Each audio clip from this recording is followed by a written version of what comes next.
ছাতু শরবত বানাচ্ছি। কী কী নিয়েছি উপকরণে দেখো।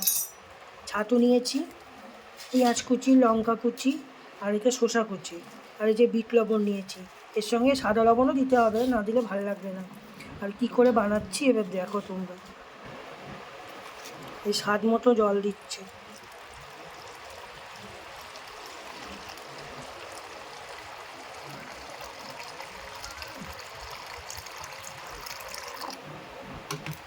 এবার যে উপকরণগুলো নিয়েছি এগুলো সব এক একের মধ্যে দিয়ে দেবো।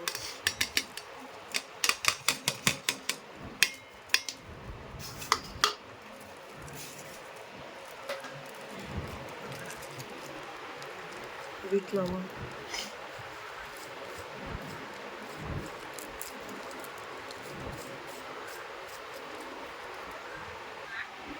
আমার ছাতু শরবত রেডি হয়ে গেছে।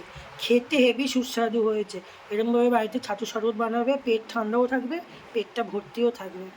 ভালো লাগলে আমার চ্যানেলটা একটু সাবস্ক্রাইব করে দেবেন। আপনারা শুধু দেখেন কিন্তু সাবস্ক্রাইব করেন না, ঠিক আছে?